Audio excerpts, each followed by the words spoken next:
श्री कृष्ण अर्जुन को सचेत करते हैं कि केवल कठोर तपस्या करने से आध्यात्मिक पथ पर प्रगति नहीं हो सकती। इसलिए भोजन, निद्रा, कार्य, मनोरंजन आदि जैसी मूलभूत आवश्यकताओं में भी संयम बनाए रखना चाहिए। इसके बाद श्री कृष्ण योग साधना या मन को ईश्वर से एकाकार करने की आध्यात्मिक साधना के बारे में बताते हैं। वे कहते हैं कि जिस प्रकार वायुहीन स्थान पर दीपक नहीं टिमटिमाता, उसी प्रकार साधक को ध्यान में अपने मन को स्थिर रखने का अभ्यास करना चाहिए। वे मानते हैं कि मन को नियंत्रित करना कठिन है, लेकिन अभ्यास और वैराग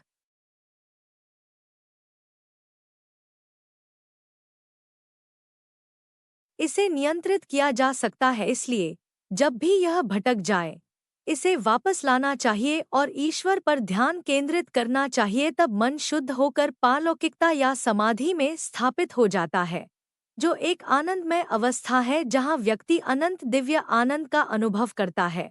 अर्जुन पूछते हैं कि उन आध्यात्मिक साधकों का क्या होता है जो अपनी यात्रा तो शुरू कर देते हैं, लेकिन अस्थिर मन के कारण अपने लक्ष्य तक नहीं पहुंच पाते। श्री कृष्ण उन्हें आश्वस्त करते हैं कि जो लोग ईश्वर प्राप्ति के लिए प्रयास करते हैं, वे बुराइयों पर विजय हासिल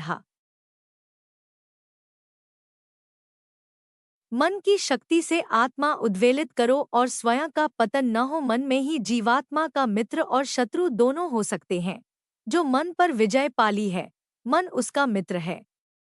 बुरा जो ऐसा करने में शामिल होते हैं, मन उनके शत्रु के समान कार्य करते हैं। वे योगी के मन पर विजय पाली है। वे शीत तप, सुख दुख और मान अपमान के दंडवों से ऊपर उठ जाते हैं। ऐसे योगी शांत रहते हैं और भगवान की भक्ति के प्रति उनकी श्रद्धा अटल होती। वे योगी जो ज्ञान और विवेक से निर्णय लेते हैं।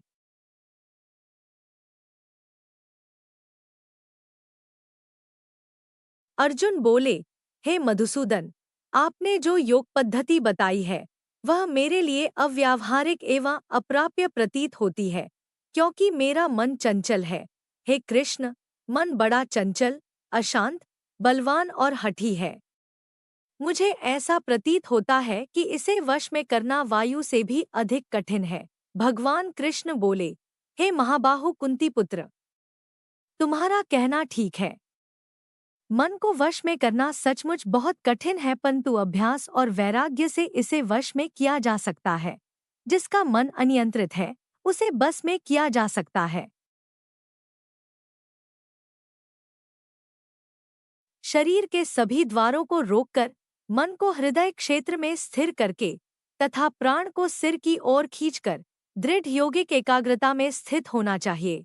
जो मनुष्य मुझ परम पुरुषोत्तम का स्मरण करते हुए तथा अक्षर का जप करते हुए शरीर से विदा लेता है, वह परम गति को प्राप्त होता है। हे पार्थ, जो योगीजन अनन्य भक्ति से सदैव मेरा चिंतन करते हैं, उनके लिए मैं सहज ही प्राप्त हो जाता हूँ, क्योंकि वे मुझ में निरंतर तल्लीन रहते हैं।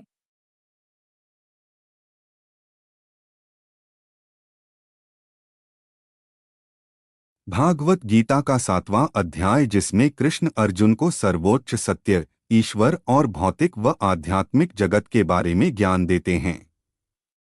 यह अध्याय बताते हैं कि कैसे सर्वोच्च शक्ति ही सब कुछ है और उन्नत आत्माएं उसे समर्पित होती हैं। 7वें अध्याय का महात्म्य महत्व बताते हुए एक पौराणिक कथा में भगवान शिव ने पार्वती को बताया कि पितृपक्ष में इस अध्याय का पाठ करने से पितरों को मोक्ष मिलता है।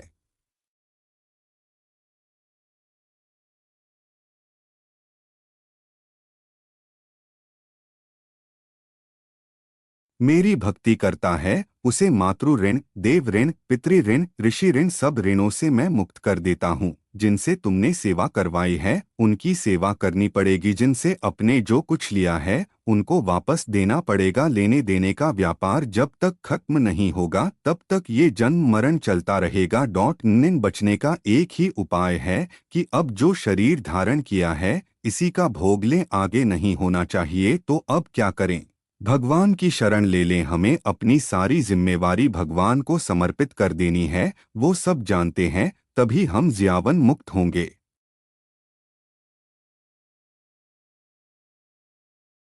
हे कुंती पुत्र, मैं जल में स्वाद हूँ, मैं सूर्य और चंद्रमा का तेज हूँ। मैं वैदिक मंत्रों में पवित्र हूँ, मैं आकाश में शब्द हूँ और मैं मनुष्य में क्षमता हूँ। मैं पृथ्वी की शुद्ध सुगंध हूँ और अग्नि का तेज हूँ। मैं समस्त प्राणियों में प्राण हूँ और तपस्वियों का तप हूँ। हे अर्जुन, यह जान लो कि मैं समस्त प्राणियों का सनातन बीज हूँ। मैं बुद्धिमानों की बुद्धि और तेजस्वी पुरुषों का तेज हूँ। हे भरतश्रेष्ठ, मैं बलवानों में कामना और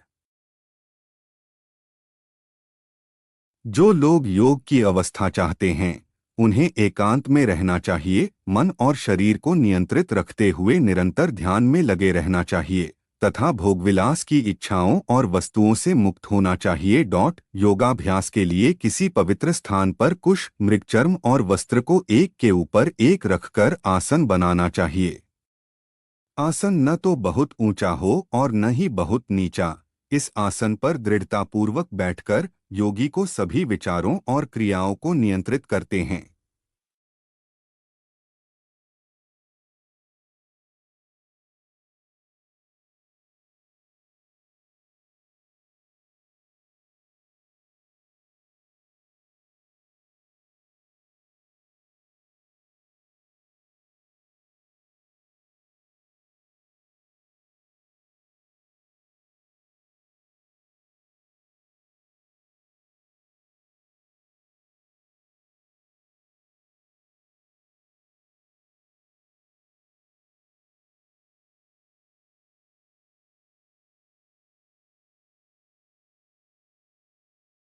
कोई भी अपने कर्म से भाग नहीं सकता, कर्म का फल तो भुगतना ही पड़ता है। इसलिए अच्छे कर्म करो ताकि अच्छे फल मिले। 2 ज्यादा खुश होने पर और ज्यादा दुखी होने पर